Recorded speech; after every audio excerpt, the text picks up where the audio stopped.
Al chile. Mis amigos, soy Bebe Yamel.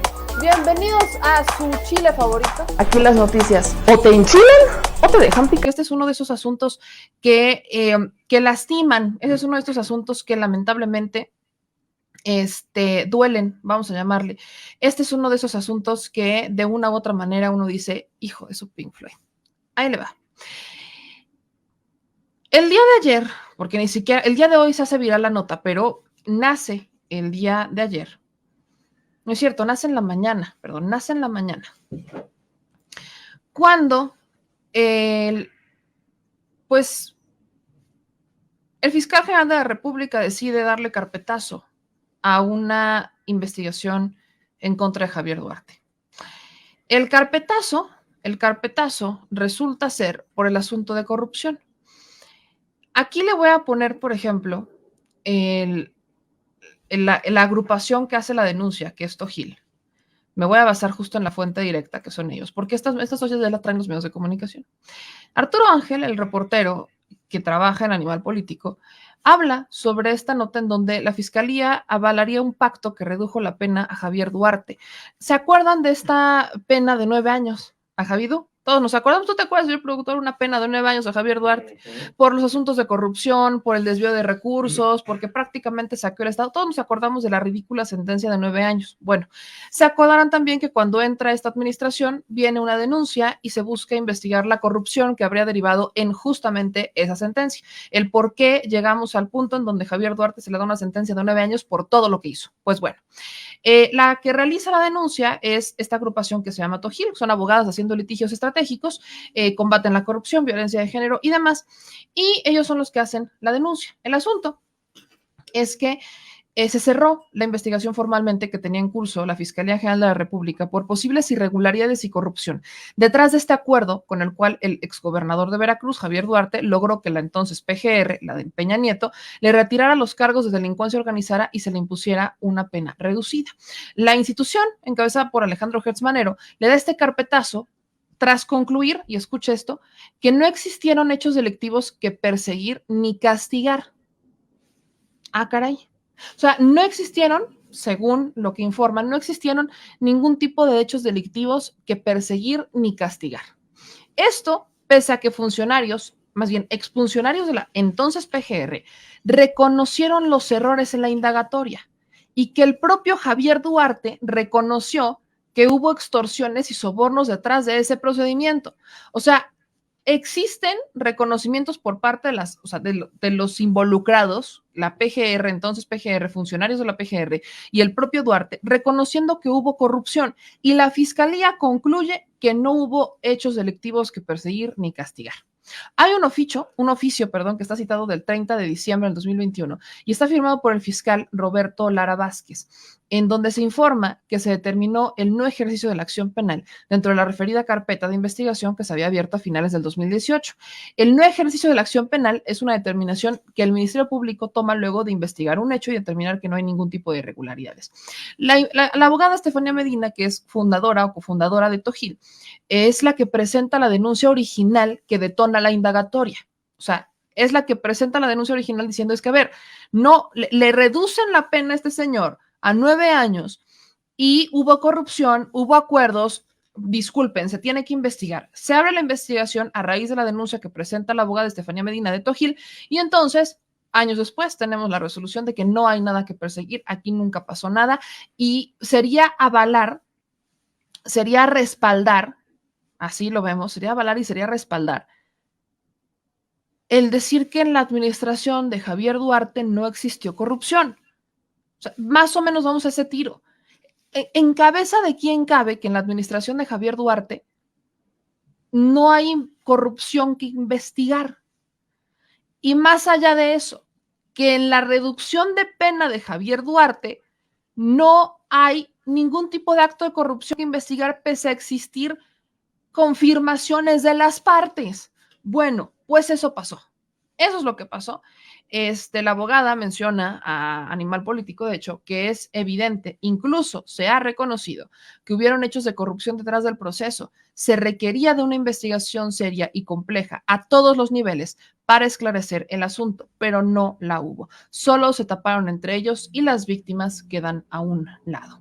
La carpeta de investigación, les quiero recordar un poco, inicia el 1 de octubre de 2018, cuando la Fiscalía recibe la denuncia de Héctor Gil, en la que la organización cuestiona el procedimiento abreviado que el exgobernador de Veracruz acordó con la entonces PGR para que se le retirara el delito de delincuencia organizada por el cual había sido detenido y extraditado desde Guatemala. En ese momento decían: se advierte la existencia de una posible colusión con el imputado a cambio de una cantidad de dinero, bienes o beneficios que dieron lugar a una solicitud de una pena completamente inadecuada y desproporcional. 9 años. O sea, le reducen la pena de 40, porque por el delito el exgobernador se declara culpable y renuncia a su derecho de ir a juicio para irse a este proceso reducido. Y entonces pasa de una pena máxima que podría alcanzar los 40 años a 9. O sea, de 40 años a 9. Disculpen.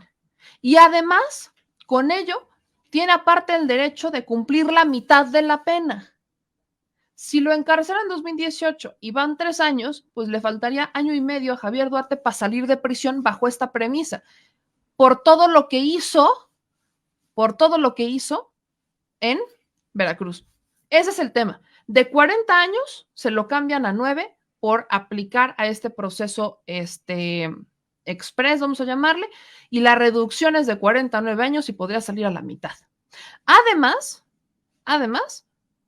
es importante mencionarles que el entonces subprocurador de la PGR, Felipe Muñoz, quien fue el mando de mayor rango que avaló la concesión del procedimiento abreviado, justificó en una conferencia con medios que se optó por este arreglo ante el riesgo que existía de que el caso se cayera por la información bancaria que se obtuvo sin las órdenes judiciales correspondientes, que ese es el problema.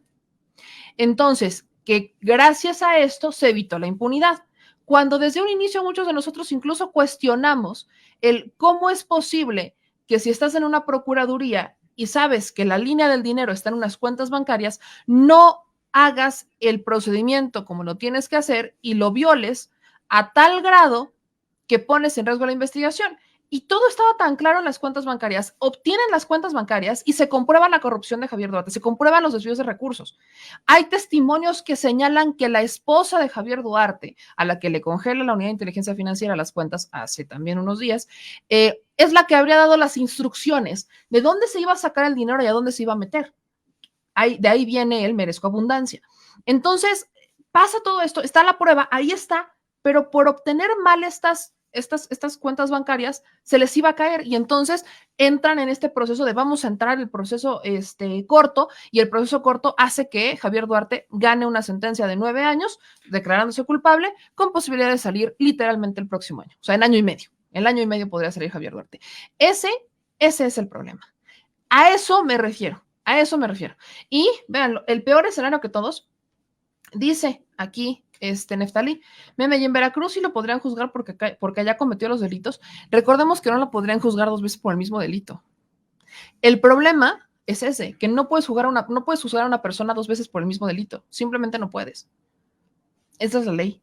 Lo que estaban buscando, o sea, la única manera de que se pudiera, digamos, componer el daño era comprobando la corrupción que existe detrás de lo que logra la sentencia de 9 años, la corrupción que existió para que Javier Duarte tuviera una sentencia de 9 años, que incluso valdría la pena entrar en la investigación de, pues, si abrías una carpeta de investigación y te están diciendo que tienes que entrar, lo que te lleva a entrar a este proceso es la forma en la que obtienes los documentos. Incluso tendría que haber sanciones y tendrían que haber penas para aquellas personas que integraron la carpeta de investigación, que es lo que hemos apelado desde hace mucho tiempo. No ha pasado. La única manera de que se pudiera reparar el daño, llamémosle, era comprobando la corrupción que existió para llegar a ese momento, porque él ya está sentenciado. O sea, ya existe una sentencia. Recordemos que tampoco es la única, ¿no? Tampoco es la única. Hay otras sentencias que han estado entrando o que han buscado, pues, la última por el tema de delitos de la salud, delitos contra la salud sobre Javier Duarte, pero al menos por el caso más grande, que es el desvío de recursos, la delincuencia organizada y todo esto, no, hasta el momento no habría ningún elemento para poder decir, es que Javier Duarte se va a quedar en prisión. No. A eso me refiero. A eso me refiero cuando digo, ¿qué está haciendo la fiscalía? No logro entender qué está haciendo la fiscalía. De verdad no logro entender. Y lo peor del caso es que no podemos ni siquiera preguntar a la fiscalía. O sea, productor, ¿cuántas veces has hablado a la fiscalía para preguntarles por cualquier situación o pedir así información o a ver con quién podemos hablar? ¿Cuántas veces lo has buscado? A la fiscalía, un chingo. A la PGR, más. O sea, nunca están. Esa es la dependencia que menos comunicación tiene en el área de comunicación. Me queda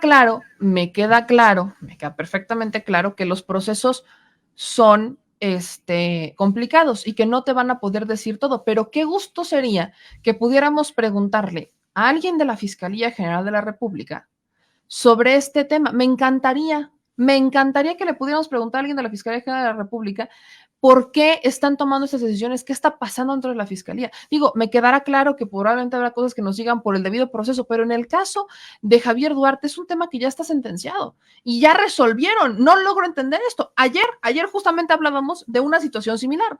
La CNDH diciéndole a la Fiscalía General de la República, oye, espérame tantito, porque aquí tienes que investigar la tortura. No es como que no, tienes que investigar la tortura cuando la fiscalía ya había dicho que no había ningún elemento para decir que en el caso de José Eduardo Ravelo en Yucatán había tortura y cerraron la carpeta. O sea, parece que lo que está haciendo la fiscalía en este momento es querer cerrar carpetas por cerrar carpetas, porque lo que tiene la Fiscalía General de la República y las fiscalías en general es una alta tasa de casos abiertos. Tienen tantos casos abiertos que esto es escandaloso. No logran cerrar carpetas. Y esto también va de la mano con el tema de las denuncias. ¿Me explico? En el tema de las denuncias, por eso le he dicho muchas veces, tenemos que denunciar en la fiscalía, vaya, aunque sepamos que no van a hacer nada. ¿Por qué? Porque los estamos obligando a que trabajen. Si ellos tienen denuncias ahí dentro, van a tener carpetas de investigación abiertas y de alguna manera las van a cerrar y entonces nos podemos pelear. Pero si no tienen carpetas de investigación abiertas, si no hay denuncias, se las cuelgan como medalla y dicen, no, hombre, aquí no pasa nada, no tenemos denuncias, no hay delitos que perseguir, no, hombre, lo logramos, bienvenida sea la fiscalía. Y el dinero que llega a las fiscalías lo distribuyen de una manera bastante irregular. Entiendo que sean autónomos, me queda perfectamente claro que tengan esa arrogancia de ser autónomos, pero reciben recursos públicos, son una parte fundamental de la impartición de justicia, es quizás de las más importantes. Antes de que llegue al juez, pasa por la fiscalía, pasa por el ministerio público. Y si ahí las cosas están mal, con los jueces van a estar peor. Entonces, híjole, a esas nos estamos llevando con la Fiscalía General de la República en este momento. Y evidentemente el fiscal no dice absolutamente nada, ¿no? El fiscal, ¿qué va a decir?